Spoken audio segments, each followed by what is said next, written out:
ಇದು 10ನೇ ಕ್ಲಾಸ್ನ polynomial ಪಾಠದ್ದು exercise 2.2 question ಎರಡನೇದು. ಅದರಲ್ಲಿ ಮೊದಲನೇ ಲೆಕ್ಕ ಇದು 1/4 - 1.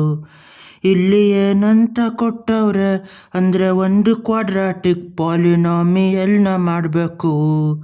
ಆ ಪಾಲಿನಾಮಿಯಲ್ದು ಝೀರೋಗಳು ಕೂಡಿದ್ರೆ ಬರೋದು 1/4. ಅದೇ ಥರ ಅದನ್ನು ಗುಣಿಸಿದಾಗ ಬರೋದು ಇದು -1. ಈ ಕೂಡ್ದಾಗ ಬರೋದು ಝೀರೋಗಳನ್ನ ಗುಣಿಸ್ದಾಗ ಬರೋದು ಸೇರಿಸಿ ಅದರಿಂದ ಕೋಎಫಿಷಿಯಂಟ್ ಕಂಡುಹಿಡಿದ್ಬಿಟ್ಟು ಆ ಕ್ವಾಡ್ರಾಟಿಕ್ ಪಾಲಿನಾಮಿಯಲ್ನ ಕಂಡುಹಿಡಿಬೇಕು. ಇವಾಗ ಝೀರೋಗಳನ್ನ ಕೂಡಿಸಿದಾಗ ಬರೋದು ಆಲ್ಫಾ ಪ್ಲಸ್ ಬೀಟಾ ಅಂದರೆ 1/4. ಝೀರೋಗಳನ್ನ ಗುಣಿಸಿದಾಗ ಬರೋದು -1.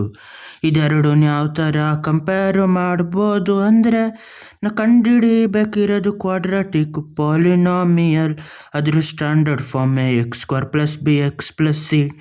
ಅದನ್ನು ಬಿಟ್ಬಿಟ್ಟು ಇವಾಗ ಝೀರೋಗಳನ್ನ ಕೂಡ್ದಾಗ ಬರೋದು ಏನು ಅಂದರೆ ಅದುವೇ -b/a. -b/a ಅಂದರೆ 1/4. ಅದೇ ಝೀರೋಗಳನ್ನ ಗುಣಿಸಿದಾಗ ಬರೋದು ಏನು ಅಂದರೆ ಅದು c/a. ಇವಾಗ ಇಲ್ಲಿ c ಇಲ್ಲಿ a ಯಾವ ಥರ ಮಾಡೋದು ಅಂದರೆ ಎರಡು ಕಡೆನೂ ಏನು ಗುಣಿಸ್ಬೇಕು.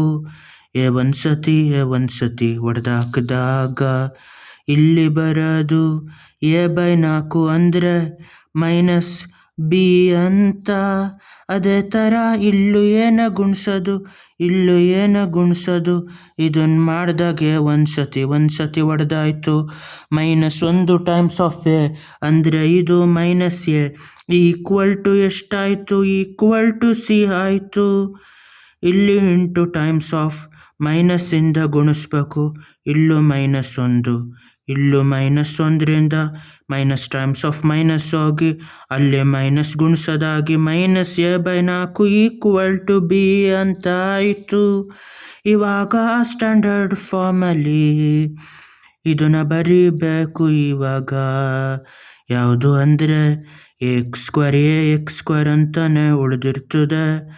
ಅದೇ ಥರ b ಬದಲು -a/4 ಅಂತ ಬರೀಬೋದು. -a/4 times of x. c ಬದಲು -a ಅಂತ ಬರಿಬೋದು. ಇವಾಗ ಸ್ಟ್ಯಾಂಡರ್ಡ್ ಫಾರ್ಮಲ್ಲಿ ax² - a/4x -a ಅಂತ ಬರಿಬೋದು. ಇವಾಗ ಏನ ಕಾಮನ್ ತೆಗೆದ್ರೆ ಇಲ್ಲಿ x² ಉಳಿತದೆ, ಇಲ್ಲಿಯೇ ಹೋದರೆ 1 ಉಳಿತದೆ. ಅದು -1/4. ಆ 1/4 ಮೈನಸ್ ಎಲ್ಲ ಇಲ್ಲೇ ಉಳಿದಿರ್ತದೆ. ಎಕ್ಸು ಇಲ್ಲೇ ಉಳಿತದೆ. ಇಲ್ಲೂ -a ತೆಗೆದ್ರೆ 1 ಉಳಿತದೆ. ಈ ಮೈನಸ್ ಜೊತೆ ಸೇರಿ -1 ಆಗಿರ್ತದೆ. ಅಲ್ಲಿ ಇದ್ರದ್ದು ಸ್ಟ್ಯಾಂಡರ್ಡ್ ಫಾರ್ಮ್ ಏನು ಅಂದರೆ ಕ್ವಾಡ್ರಾಟಿಕ್ ಪಾಲಿನಾಮಿಯಲ್ದು k times of x² - 1/4x -1 ಅಂತ. ಇದಕ್ಕೆ k 1 ಆದರೆ x² - 1/4x -1. k ಅನ್ನೋದು 2 ಆದರೆ 2x² - ½ x -2.